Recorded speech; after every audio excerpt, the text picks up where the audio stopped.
FAO is basically, if you want, bent on feeding the world, okay, and ensuring safeguarding food security, food supply for the world, in a way that, as is popularly said, nobody goes to bed hungry and all of that. So it is with feeding the world, but also then concern about what it takes to feed the world. So food production, the technology that goes into it, access of people to lands where they can grow food, and the culture of agriculture in several places and all of that. So all of this come under the big umbrella and big concern of FAO.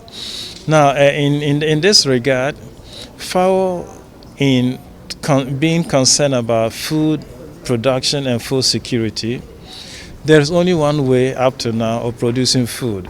It's from the earth. It's out of the earth that food is produced and then, shared. Therefore, a very crucial component of FAO's work is determined by its dependence on earth and its abundance and what it has to do. The Encyclical Laudato Si, as the Holy Father says, it's not first and foremost encyclical on climate change, although it deals with it. It's essentially encyclical on what is being talked about tonight and, integral ecology, the well-being of the planet and the well-being of the human person. And it's like saying when the planet or the environment is hurt, the human beings whose lives depend on the earth is also hurt. Therefore, FAO is about food production and food is produced from the earth.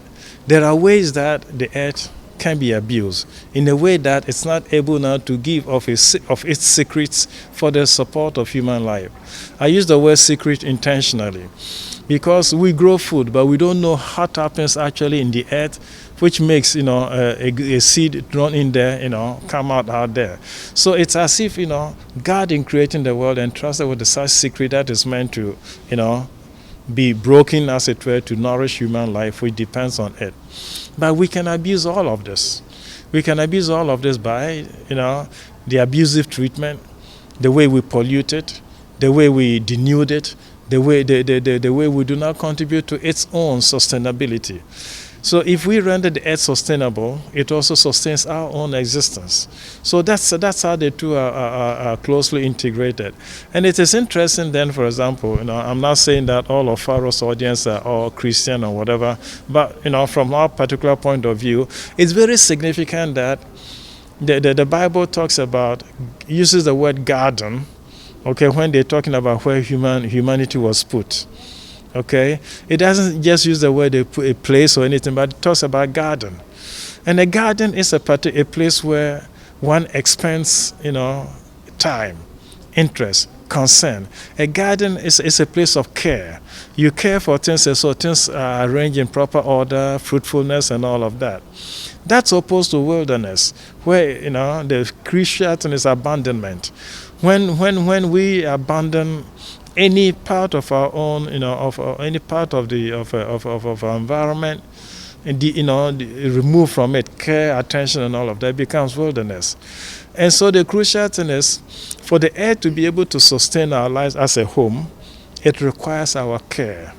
It requires our attention, it requires our care and well-being, taking in all of that.